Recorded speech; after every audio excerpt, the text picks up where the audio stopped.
नमस्कार मंडळी, श्री स्वामी समर्थ. 13 जुलै 2026 रोजी चतुर्दशी आर्द्रा नक्षत्र योगासोबतच सोमवती अमावस्येचा योग येत आहे. हे दोन्ही योग अत्यंत शक्तिशाली योग मानले गेले आहेत. तर या योगाचा आपण सर्वजण पूर्ण लाभ कसा घेऊ शकतो, काय सेवा करू शकतो, संपूर्ण माहिती तुम्हाला या व्हिडिओच्या माध्यमातून देणार आहे. आणि हा व्हिडिओ खरंच खूप महत्त्वपूर्ण आहे. तुम्हाला ही माहिती यूट्यूबवर कुठेही मिळणार नाही, त्यामुळे व्हिडिओ स्किप न करता शेवटपर्यंत नक्की पहा. आता या दिवशी नक्की आपल्याला काय करायचं आहे तर बघा, आर्द्रा नक्षत्राने युक्त चतुर्दशीला जर प्रणवाचा म्हणजे ओमचा जप केला तर तो अक्षय फल देणारा असतो. तर 13 तारखेला आर्द्रा नक्षत्र योगही आहे आणि सोबत चतुर्दशी आहे, त्यामुळं हा संयोग बनून चतुर्दशी आर्द्रा नक्षत्र योग बनत आहे. आणि शिवपुराणात वर्णन येते की या योगात जर ओमचा जप केला तर तो अक्षय फल देणारा असतो. म्हणजे या योगात जर तुम्ही ओंकाराचा जप करताय, ओमचा जप करताय, तर तुम्हाला अक्षय पुण्याची प्राप्ती सांगितली आहे. अक्षय फल असं असतं ना की मृत्यूसुद्धा हे फल तुमच्याकडून नष्ट करू शकत नाही, असे पुण्य तुम्हाला मिळतं. हे जन्मजन्मांतरांपर्यंत कालांतरांपर्यंत तुमच्यासोबत राहतं. जसं आपल्याकडून एखादं वाईट कर्म होतं आणि ते आपला पिछा सोडत नाही, तसंच ते सत्कर्म आहे. हे अक्षय होणारं सत्कर्म कधीही आपला पिछा सोडत नाही. आता पहा, शिवपुराणात प्रणवाचा म्हणजे ओमचा खूप महिमा लिहिला आहे. त्यातील एक महिमा मी तुम्हाला सांगते की प्रणवाचा अर्थ काय आहे. भगवान शिवशंकर सांगत आहेत की प्रणवाचा अर्थ असा आहे, जो आपल्याला जबरदस्ती मोक्षाकडे ढकलून देतो. जे ओंकाराचा जप करतात त्यांना मुक्ती सहज मिळते, अथवा जो आपला हात धरून मुक्तीकडे घेऊन जातो त्याला प्रणव असं म्हटलं जातं. त्याच्यात खूप सारे वर्णन आहे, पण मी तुम्हाला इथं थोडंसं सांगणार आहे. तर प्रश्न असा पडतो की आपण या योगात जप कसा करावा. पहा, कोणत्याही माध्यमातून आपण जप करू शकतो. जर तुम्ही एखादा मंत्र जप करत असाल, जसं की ओम नमो भगवते वासुदेवाय, तरीही त्याच्यात ओम तर आलाच ना, तरीही तो तुमचा धरला जाईल. किंवा जे लोक ओम नमः शिवाय जपतात त्याच्यातही ओम आला. थोडक्यात सांगायचं तर कोणत्याही माध्यमातून अथवा तुम्ही थेट ओम ओम ओम अशा प्रकारेही जप तुम्ही करू शकता. मागच्या वेळी जेव्हा मी या चतुर्दशी आर्द्रा नक्षत्र योगावर व्हिडिओ बनवला होता, तेव्हा अनेकांनी विचारलं होतं की आमचे तर कोणी गुरु नाही आहेत आणि आम्ही सत्संगाच्या माध्यमातून अथवा जिथे कुठे ऐकलं आहे की ज्यांचे कोणी गुरु नसतात ते लोक ओंकार जपाचे अधिकारी नसतात. बघा, ही गोष्ट ही खरी आहे. पण प्रणव काय आहे तर प्रणव काय आहे तर जो काही ध्वनी तुम्ही ऐकता, जे काही तुमच्या कानांच्या माध्यमातून येतं, तो शब्द ब्रह्म आहे आणि तो ओंकारातूनच स्फुरित होतो. तुम्ही नाही जपणार तरीही ओम ओम जप नेहमी प्रकृतीत चालूच आहे. पण जर तुम्ही गुरुजनांकडून ऐकलं असेल की ज्यांचे गुरु नाहीत ते लोक ओंकार जप करू शकत नाहीत, तर तुमच्यासाठी शास्त्रातून एक खूप सुंदर मार्ग त्यासाठी आहे. तुम्ही त्याला लाभ घेऊ शकता. जसं की भगवान स्कंदपुराणात सांगत आहेत, शिवजी स्वतः माता पार्वतीला सांगत आहेत की जे गुरु आहेत तेच शिव आहेत, जे शिव आहेत तेच गुरु आहेत. तर बघा, ज्यांचे अजूनपर्यंत कोणी गुरु नाही आहेत, ज्यांनी गुरु धारण केले नसेल, तर त्या लोकांनी याचा लाभ कसा घ्यावा. तुम्ही शिवजींच्या जवळ जाऊन बसा. आर्द्रा नक्षत्रसुद्धा शिवजींचं आहे. शिवलिंगाचं प्राकट्य याच नक्षत्रात मार्गशीर्ष महिन्यात झालं होतं. तर आता पहा, शिवलिंगाच्या समोर तुम्ही बसा. ज्यांचे कोणी गुरु नाही आहेत त्यांच्यासाठी मी सांगत आहे की त्यांनी कसा जप करावा. तर शिवलिंगाच्या समोर बसून तुम्ही म्हणा की हे भगवान शिवशंकर महाराज, तुम्हीच माता पार्वतीला सांगितलं आहे की जे गुरु आहेत तेच शिव आहेत, जे शिव आहेत तेच गुरु आहेत. तर आम्ही तुम्हाला आमचे गुरु मानतो आणि तुम्हीच शिवपुराणात उपदेश केला आहे की या नक्षत्रात प्रणवाचा जप केल्याने अक्षय फळ मिळते. तर आम्ही तुम्हाला गुरु मानून तुम्हाला गुरु धारण करून आजच्या दिवशी या मंत्राचा जप करत आहोत आणि हे बोलून तुम्ही तुमच्या कामाला लागा. मंत्र जपा. तर कसा करायचा आहे, माळेने करायचा आहे की चालता फिरता करायचा आहे की बोलून करायचा आहे. जसंही करायचं असेल तुम्ही ओमचा जप हा करून घ्या. या योगात ओमचा उच्चार झाला पाहिजे, एवढंच महत्त्वाचं आहे. आता पहा, इतका सोपा मार्ग तुम्हाला कुठेही मिळणार नाही. आता अडचण अशीही येते की ज्या महिला मासिक धर्मात मासिक पाळीमध्ये आहेत त्यांनी हा जप करावा की करू नये. तर ज्या महिला मासिक धर्मात आहेत त्यांनी प्रणवाचा जप करू नये. प्रणव आणि ओंकार, तर महिला ज्या मासिक धर्मात आहेत त्यांनी ओंकाराचा जप करू नका. मग त्या म्हणतील की काय, आम्ही हा योग असाच जाऊ द्यायचा का? तर कधीतरी असा योग बनतो, असा संयोग येतो. तर पहा, तुम्हाला असं निराश होण्याची गरज नाही आहे. शिवपुराणातच यावरही उपाय आहे. शिवपुराणात वर्णन येते, विद्येश्वर संहितेतील गोष्ट मी तुम्हाला सांगत आहे की नमः शिवाय याला दीर्घ प्रणव म्हटलं जातं. तर एक तर ओम असतो तो प्रणव आहेच, पण केवळ नमः शिवाय हा दीर्घ प्रणव आहे. ज्यांना शंका असेल त्यांनी शिवपुराणातील विद्येश्वर संहिता वाचून घ्यावी, तिथे वर्णन मिळतं. तर ज्या माता भगिनी मासिक धर्मात असतील, ज्या महिला मासिक धर्मात असतील त्यांनी केवळ नमः शिवाय नमः शिवाय नमः शिवाय याचा जप करावा. या नक्षत्रयोगात का जप करावा? कारण चतुर्दशी तिथी ही शिवजींची आहे आणि आर्द्रा नक्षत्रही शिवजींचं आहे. आणि हा उपदेश शिवपुराणाचाच उपदेश आहे की हा दीर्घ प्रणव आहे. तर माता भगिनींनी ज्या मासिक धर्मात आहेत त्यांनी याचा जप करून लाभ घेतला पाहिजे. आता बघा, कोणतीही व्यक्ती असो, या योगाचा लाभ तुम्ही सर्वांनी नक्की घ्या. ही जी तुमची कमाई असेल ना, ती शाश्वत कमाई असेल. ही कमाई तुमच्यासोबत चालणारी कमाई असेल. बघा, हा चतुर्दशी आर्द्रा नक्षत्र योग दुर्मिळ योग आहे, त्यामुळे या संधीचा सर्वांनी फायदा घ्यावा. आर्द्रा नक्षत्र दर महिन्याला येतं. अनेक लोक त्यात व्रत उपवास करतात, शिवजींची आराधना उपासना करतात. अगदी बरोबर आहे, पण जेव्हा चतुर्दशीसोबत आर्द्रा नक्षत्र योग मिळतो तेव्हा हा दुर्मिळ योग बनतो, जो या व्हिडिओच्या माध्यमातून तुम्ही ऐकत आहात. आता पहा, हा 13 जुलैला योग आहे. सकाळी 5:41 पासून हा योग सुरू होईल आणि हा संध्याकाळी 6:49 पर्यंत राहील. तर या वेळेमध्ये आपल्याला हा ओंकाराचा जप करायचा आहे.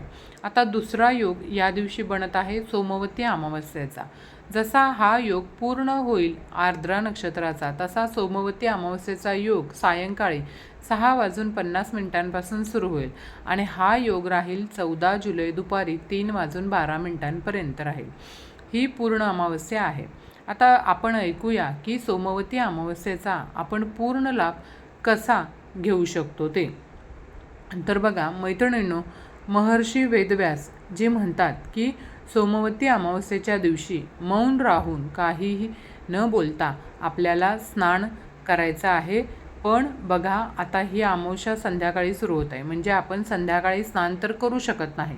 त्यामुळे 14 तारखेला सूर्योदयापूर्वी उठून मौन राहून हर हर गंगे म्हणत आपल्याला स्नान करायचं आहे. तर हे स्नान तुम्हाला 1000 गायी दान केल्याचं पुण्य देऊन जाईल. पूर्ण आयुष्यात आपले इतके सामर्थ्य नसतं की आपण एक गायसुद्धा दान करू शकू. इथं 1000 गायी दान करण्याचं पुण्य तुम्हाला महर्षी वेदव्यासजी सांगत आहेत. तर हा दुर्मिळ लाभ तुम्ही नक्की घ्या. सोमवती अमावस्येत जे काही कर्म आपण करू ते सूर्यग्रहणाच्या वेळी केलेल्या पुण्याच्या समान फलदायी होते. तर पहा, तुम्हाला इथे वेळ खूप कमी मिळत आहे. संध्याकाळी 7 वाजल्याच्या आसपास सुरू होत आहे आणि सकाळपर्यंत आहे. तर याच्यात तुम्हाला स्नानाचे तर महत्त्व सांगितलं. शास्त्र सांगत आहे की स्नानम दानम तथा श्राद्धम. तर दान तुम्ही नक्की काढून द्या. या दिवशी शक्य झाले तर संध्याकाळी दान करून घ्या. जेव्हा हा योग सुरू होईल, नाही जमले तर तुम्ही बाजूला काढून स्पर्श करून ठेवा. संकल्प करून स्पर्श करून ठेवा. संकल्प कसा करायचा की बस आम्ही या धान्याचं दान करत आहोत. सोमवती अमावस्येनिमित्त भगवान आमच्यावर प्रसन्न होत, तसेच पितरांच्या स्मरणार्थ हे दान करत आहोत. त्यांच्या आत्म्याला तृप्ती मिळो असा हा संकल्प झाला आणि दुसऱ्या दिवशी उचलून तुम्ही त्याचं दान करून द्या.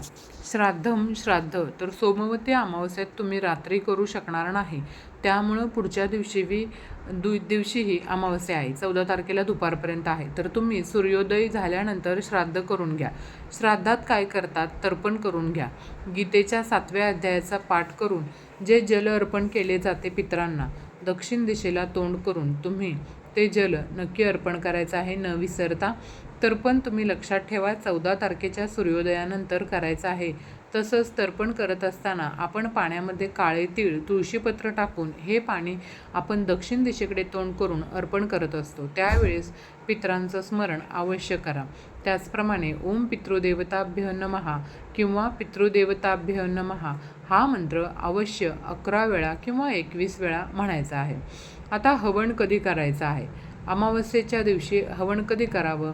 तर बघा, हवन तुम्हाला 13 तारखेला सुरू करायचं आहे. सकाळी 6:49 सोमवती अमावस्या सुरू होत आहे. त्याच्या आधी आर्द्रा नक्षत्र लागत आहे. तर तुम्ही काय करायचं आहे? 6:40 ते 6:45 तुम्ही पूर्ण तयारी करून घ्या आणि 6:45 तुम्ही हवन सुरू करून घ्या.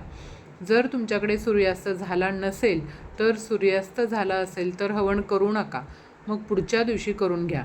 तसंच जवळपास आता प्रत्येक ठिकाणी 7, 7:15, 7:30 सूर्यास्त होत आहे. तर 6:45 तुम्ही पूर्ण तयारी करून घ्या. 6:50 होतील, हवन सुरू करून द्या, कारण 6:50 ते तर सोमवती सुरू होईल आणि तुमचं हवनही होऊन जाईल. तर हे तुम्हाला करायचं आहे. पण एक गोष्ट लक्षात ठेवा, सूर्यास्त झाल्यानंतर हवन करू नका. मग तुम्ही दुसऱ्या दिवशी केले तरीही चालेल. आता मुख्य गोष्ट ऐका, सोमवती अमावस्या आहे तर याचा महिमा असा आहे की जर तुम्ही तुळशीला 108 परिक्रमा करताय, क्लॉकवाईज म्हणजेच घड्याळाच्या दिशेने केलं जातं. जर तुम्ही 108 परिक्रमा करता तर यानं दारिद्र्याचा नाश होतो. दारिद्र्य हे अनेक प्रकारचं असतं. धनाचंही दारिद्र्य असतं, आपल्या मनाचंही दारिद्र्य असतं आणि विचारांचंही दारिद्र्य असतं. अनेक प्रकारचे दारिद्र्य असतं. तर हे दारिद्र्याचा नाश करणारा योग बनतो. जे लोक तुळशी मातेची 108 परिक्रमा करतात, ज्यांना धनाची इच्छा असेल त्यांनी धनाच्या इच्छेने परिक्रमा करावी, 108 वेळा परिक्रमा करावी. सोमवती अमावस्या सायंकाळी 7 वाजल्याच्या आसपास सुरू होत आहे. तर आधीच तुम्ही तुळशी मातेची कुंडी अशा ठिकाणी ठेवून घ्या की तुम्ही परिक्रमा करू शकाल. तिला कपड्याचा स्पर्श होऊ देऊ नका. ती हलली किंवा डुलली नाही पाहिजे. कोणती पाने तुटली नाही पाहिजेत, कारण अमावस्येला पाने तोडल्यानं ब्रह्महत्येचं पाप लागतं. या गोष्टीची काळजी घ्या. दुरूनच तुम्हाला परिक्रमा करून घ्यायची आहे. नंतर कुंडी उचलून ठेवायची असेल तर नीट सांभाळून ठेवा.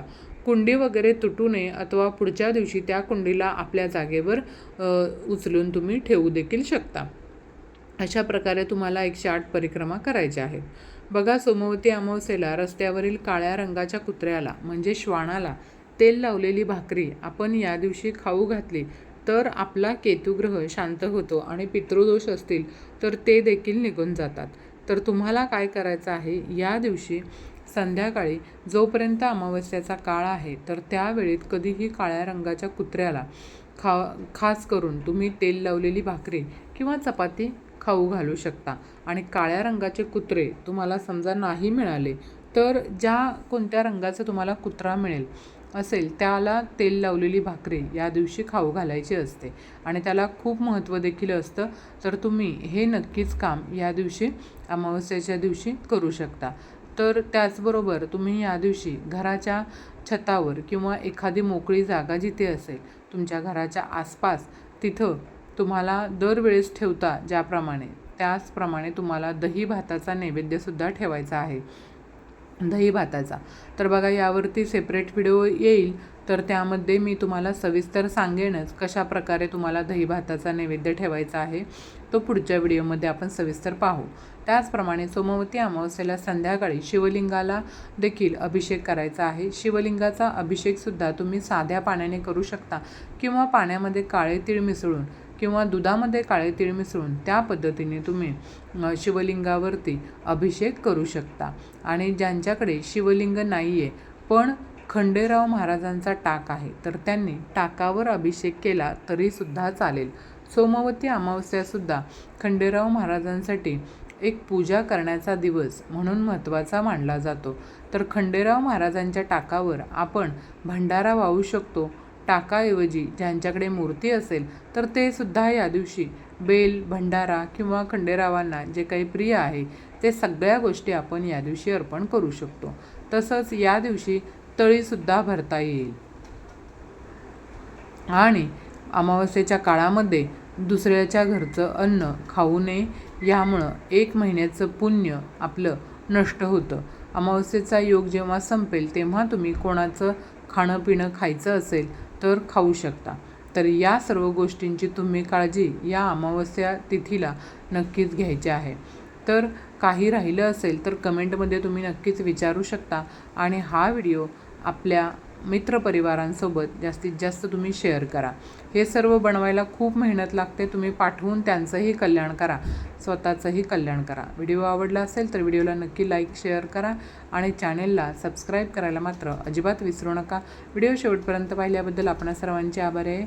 धन्यवाद. श्री स्वामी समर्थ.